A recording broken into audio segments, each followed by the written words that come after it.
Olá, amigos. Hoje nós vamos abordar um tema de profundo interesse para todas as criaturas humanas. O karma.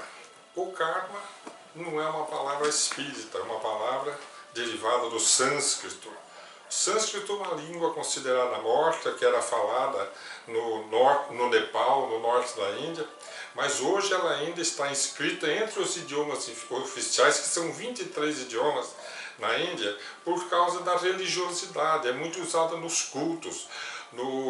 Eles usam no budismo, no hinduísmo, jainismo, existem vários cultos em que o sânscrito é usado. A palavra em sânscrito, karma, com K, quer dizer ação.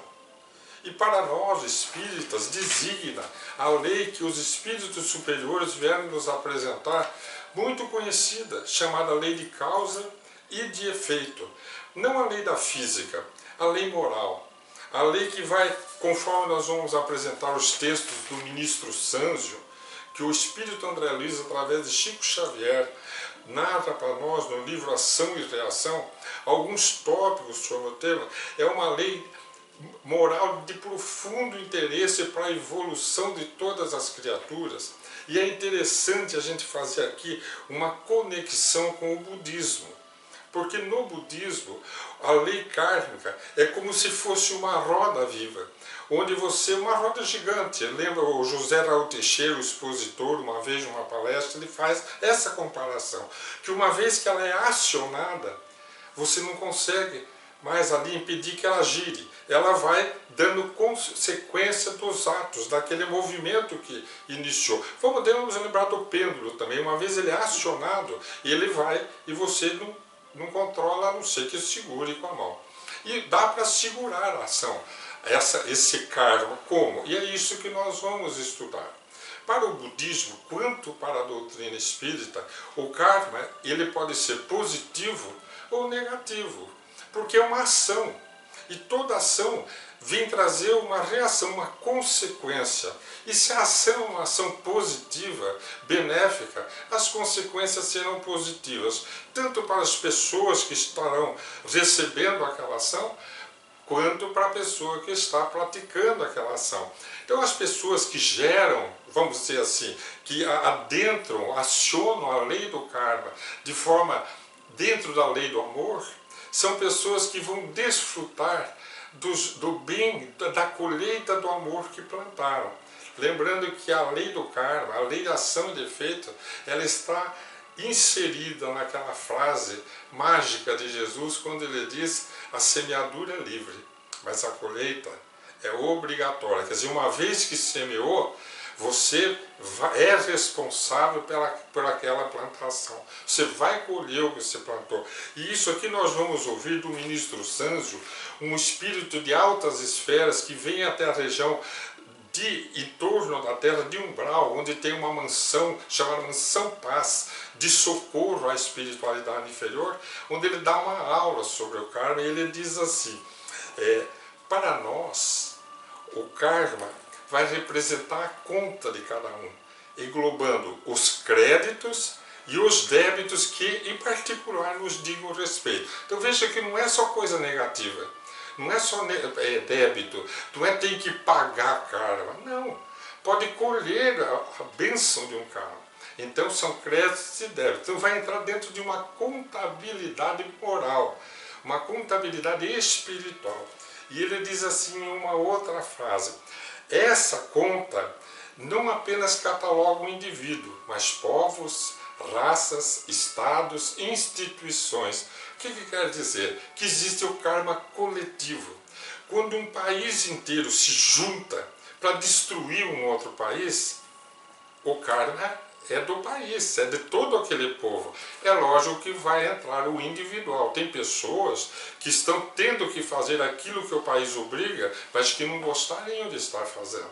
Então ele tem um outro karma individual, mas o país cria em sua atmosfera um débito muito grande. Então vocês imaginem se a gente for se reportar à história antiga, lembrarmos a época das grandes conquistas, do Império Romano, dos bárbaros, dos vândalos. Veja quanto karma coletivo de povos que adentraram determinados ambientes, destruindo, sabe, criando, causando sofrimento. Quanto karma para toda uma nação, para todo um povo. E individualmente, aí vai entrar o que os espíritos superiores nos ensinam, como depende da intensidade do sentimento com que você aciona aquele movimento, aquela ação. Porque tem gente que está numa guerra atirando contra o seu semelhante com tanto ódio, e tem outro que está sendo obrigado a fazer a mesma coisa com pesar no coração. Nós tivemos um tio muito querido nosso que chorava porque ele era italiano, e na época da Segunda Guerra a Itália uma época esteve ao lado da Alemanha e na outra época ele passou para o outro lado, voltou para o dos aliados. Então ele conta que ele tinha uma época que está atirando contra um povo, e dali uns meses ele estava do outro lado atirando contra o pessoal que eram os amigos dele. Imagina a dor que ele sentia de ser obrigado dentro daquela guerra de fazer aquilo. Então a ação que ele perpetrava ali gerava para ele um karma diferente, individual do outro soldado que estava do lado, embora o karma coletivo do povo contra povo. Então, aí vem dizer o ministro Sanzio assim: a responsabilidade existe em todos os nossos atos, desde que nós já tenhamos algum discernimento. Então, a hora que surge a consciência no ser humano, já surge a responsabilidade. Se surge a responsabilidade, já surge então as consequências do ato como sendo algo para o qual você vai ter que prestar contas.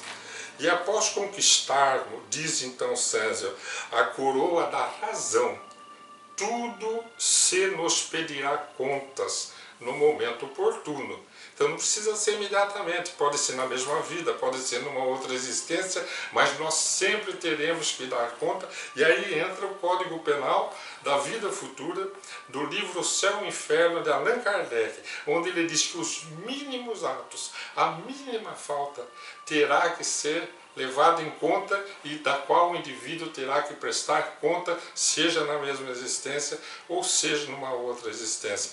Mas aí vem um outro capítulo, um outro estudo, que é como se libertar desse karma negativo, vamos dizer assim. Como fazer que através do arrependimento, através da expiação, da reparação. Hoje nós vamos ficar nessa questão do karma. Então nós vamos dividir o karma, vamos apresentar um modelo para a gente entender o karma. Ação, algo que a gente faça com intenção, com razão, quer dizer, com consciência do que está fazendo, e cujas consequências serão inevitáveis. Se for algo de muito bom, a consequência do bem que nós plantamos será então o benefício para o nosso futuro, a paz que nós conquistamos. E nós vamos entender, vamos colocar lado a lado o karma negativo e o positivo e fazer o seguinte raciocínio. Nós estamos rodando em ações negativas, sofrendo consequência. Quando entramos nas tormentas, no sofrimento, geramos uma outra ação.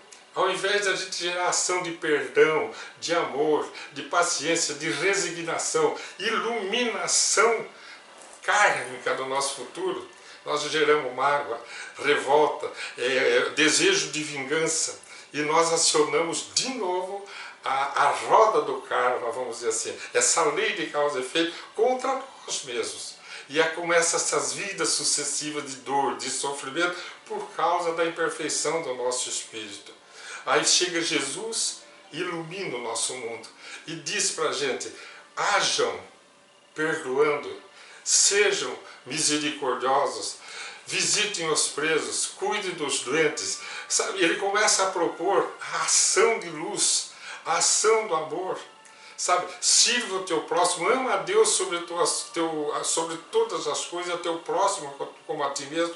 Jesus vai propondo para nós metodologia de ação, para que a gente comece no futuro a colher essa semeadura, de forma a ir parando essa roda, esse movimento das ações negativas que nos causam o sofrimento do qual nós queremos nos libertar.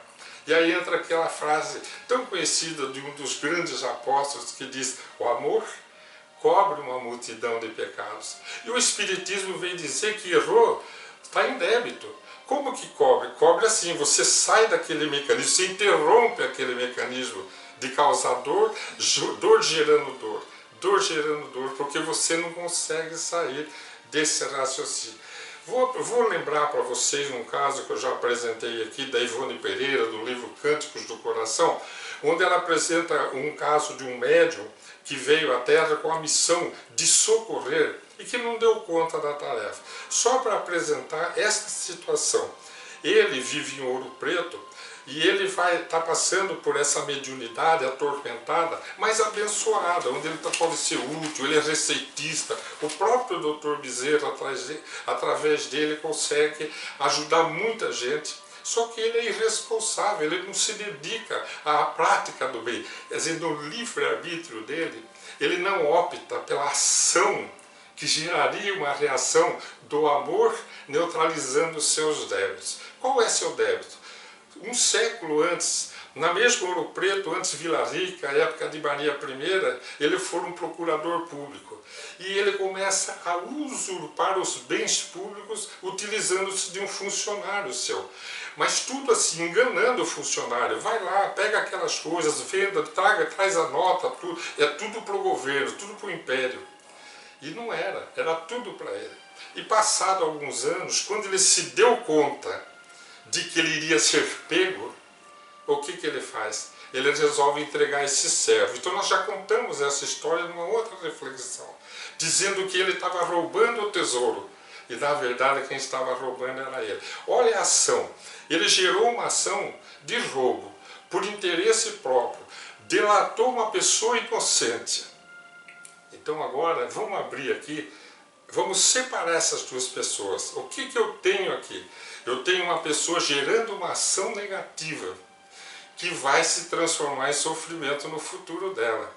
E muito grave, porque está causando uma dor muito grande para uma outra pessoa. Mas e essa pessoa? Por que ela está passando por essa dor?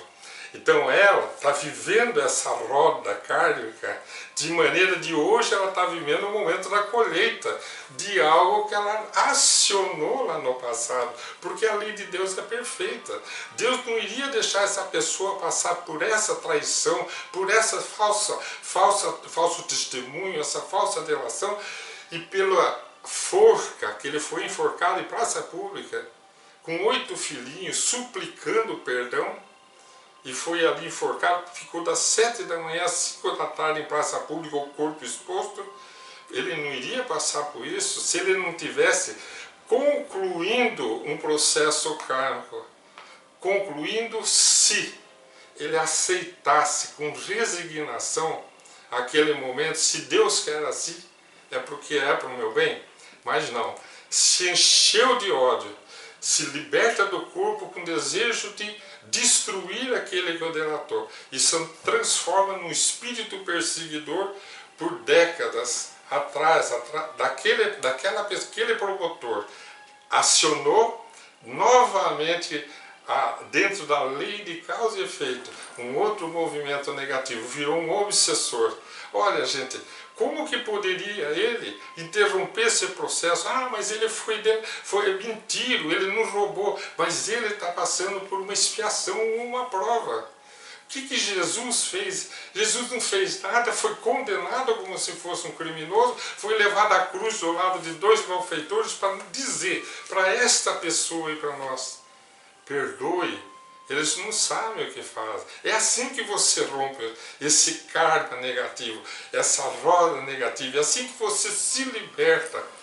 Perdão, quer dizer, ore por aqueles que você persegue, perdoe aqueles que te ofenderam, perdoe as suas ofensas, rompa o teu karma negativo e comece o teu karma de luz, para que lá na frente você esteja livre. Aí os espíritos superiores vêm nos dizer: vocês só vão nascer, nós, os espíritos, eles também, só vão nascer em mundos onde há o sofrimento de predominador, enquanto nós estivermos optando por ações de dor.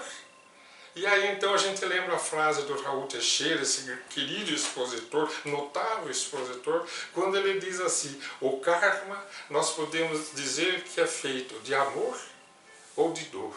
E o livre-arbítrio nosso é que vai determinar qual caminho que nós vamos escolher, ou do sofrimento ou da libertação. Até o nosso próximo encontro.